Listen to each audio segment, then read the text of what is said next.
You've felt it, haven't you? That clock ticking in your chest for years, like a metronome only you can hear, counting down to something the world hasn't quite named yet. Tonight, that countdown hits 0. If your life has been a relentless string of impossible tests, sudden, inexplicable losses, and moments where you just knew you were cursed, not chosen, then please, stay with me. What if every heartbreak was actually a precise calibration? What if every betrayal was simply the universe removing what would inevitably break under pressure? The final hour isn't just coming. It's undeniably here, and you weren't dragged through all that fire for nothing. You were absolutely born for this. Go ahead. Google Global Spiritual Awakening. What's the autocomplete finish with? 2024 surge. Searches are up a staggering 400% since January. Just this week, 12 separate forums reported the exact same dream. A blinding light pulsing from ordinary people's hands while cities sleep, oblivious. Coincidence? Maybe. Or maybe, just maybe, the signal we've all been waiting for just went live. There was no choir of angels, no burning bush moment, just a persistent, undeniable tug that never, ever went away. Even as kids, we noticed the glaring gap. Adults pretending, kids bullying, rules that simply never made sense. You felt like you'd been drafted into a game no one else even admitted was happening. Turns out that ache, that deep sense of being different, was your enrollment. Every tradition, from ancient prophecies to modern spiritual texts, calls it something different: election, destiny, divine nomination. But the flavor, that core feeling, is identical. You get picked before you even pick yourself. And the very moment you said yes, even silently, the curriculum began. This isn't just some random cosmic lottery. It's a profound selection for a unique purpose. Curriculum of cruelty. That isn't cruel. People often assume chosen means pampered, cushioned, or somehow exempt from hardship. The reality? The universe puts you through the shredder precisely so you can hold space, genuinely and authentically, for other shredded people. Isolation? That's not punishment. It's an intensive lesson in hearing that still, small voice within, strengthening your inner compass when external noise fades. Betrayal? That's your advanced class in forgiveness without amnesia, learning to release the grip of anger without forgetting the lesson. Bankruptcy, illness, the funeral you couldn't afford. Each one of these experiences was painstakingly designed to delete an attachment you didn't even realize was blocking your signal. Pain isn't punishment. It's excavation. Every single shovelful removes another layer between you and the pure resonant frequency you're meant to broadcast now. These aren't arbitrary trials. They're the crucible that awakens your inner power and prepares you for your vital divine role. Just look at the data. July broke global heat records 3 times in a single week. Supply chains wobble precariously. Algorithms are expertly curating rage, and governments seem to be hoarding hope like it's the scarcest commodity on Earth.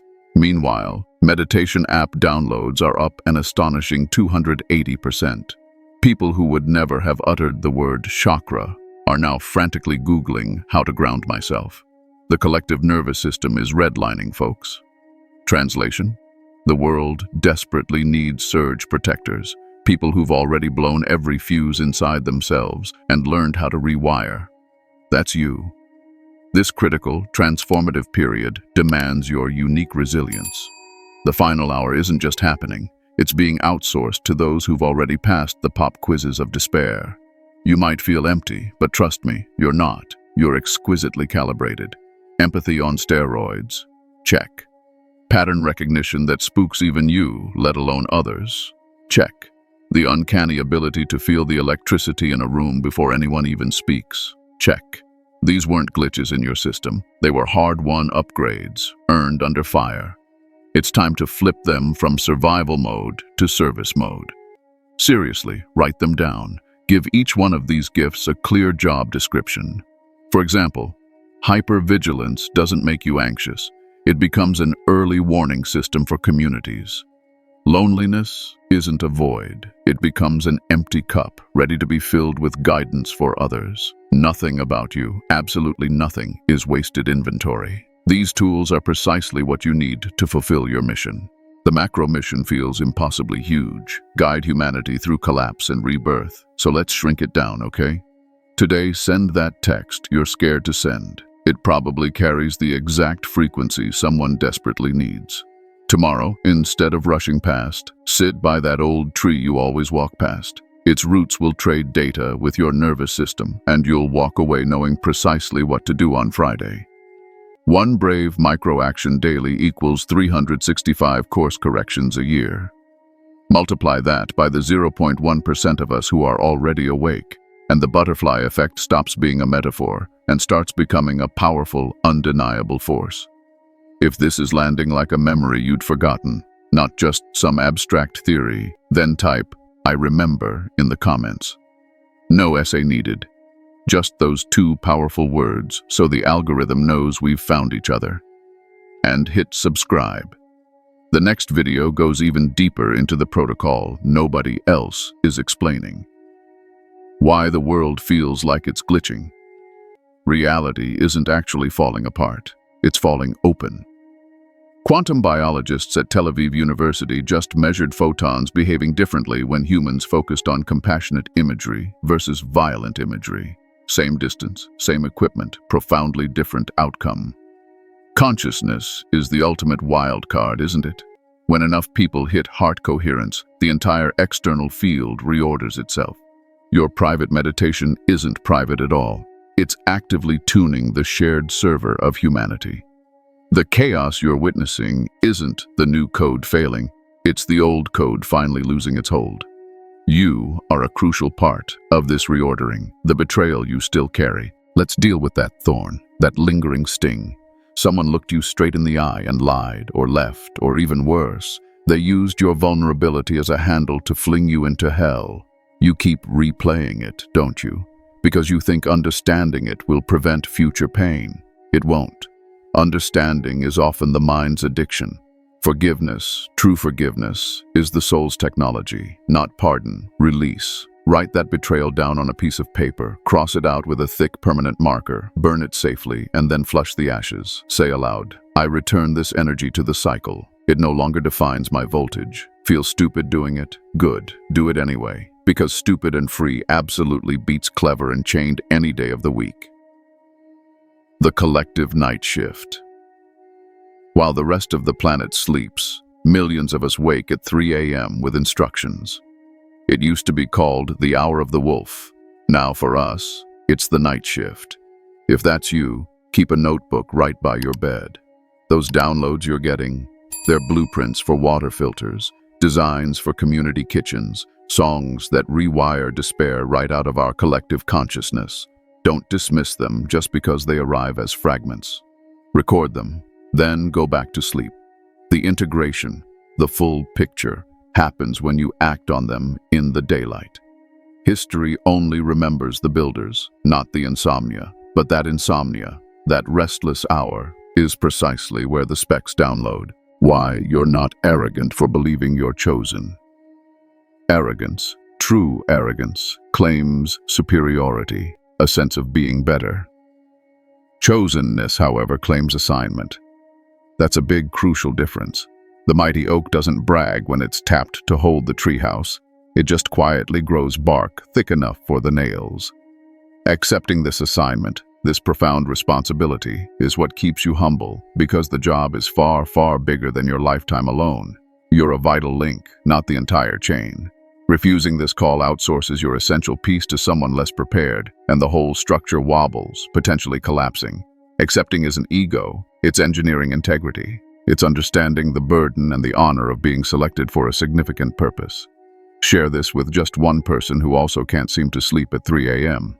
If they respond with, "How did you know?" Congratulations, you've just found your night shift buddy. More of us are waking up, aren't we? We just don't have a group chat for it yet. The final hour myth versus minute-by-minute reality. The final hour sounds like some dramatic Hollywood countdown, doesn't it? In reality, it's a series of countless minutes where you consciously choose signal over static. Minute 1. You read the headline, you feel the familiar panic, But then you close the tab, and you breathe. 4 counts in, 4 counts out. Minute 2, you text that friend who just lost their job, reminding them who they are beyond a title. Minute 3, you drink some water, and you genuinely thank the unseen infrastructure that got it to your tap. Each minute you deliberately pick coherence, you push the hourglass sideways. The hour becomes a vast horizon, full of possibility, not a terrifying cliff edge. The permission you think you need. You're waiting, aren't you? Waiting for credentials, a glowing letter from some cosmic authority, maybe a nod from the universe delivered in perfect calligraphy. Well, here it is. You're still breathing after everything. That, my friend, is your only diploma. The rest is simply apprenticeship through motion. Start that podcast with the cracked phone mic. Teach the kids to grow radishes, even if your garden is just a tiny balcony. Write that ugly first draft. The world doesn't need your perfection right now. It needs your motion, your courageous action, before the door slams shut on possibility. The reckoning you'll face someday. Picture yourself at 80, perhaps your tea's gone cold, the afternoon sun warming the wrinkled map of your hands. A child, one who might never have existed if you fail now, asks you, what did you do when the planet cracked? You'll have one of 2 answers to share. 1, I waited for permission and I watched the crack widen. 2, I stitched what I could with the thread I had, and look, the seam still holds. Today, right now, you choose which memory gets stored in your future skin. So stop scrolling for just a second. Feel that pulse in your wrist, that ancient drum that has never, ever lost its beat.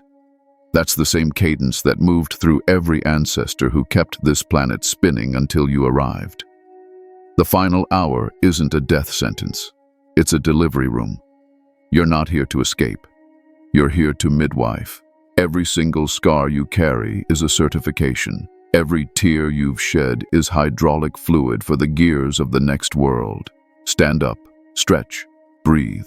The countdown you feared is actually the powerful heartbeat of something trying desperately to be born. Through you, with you, because of you. Go. The hour is final, yes, but the story is just truly starting, and you were absolutely born for it.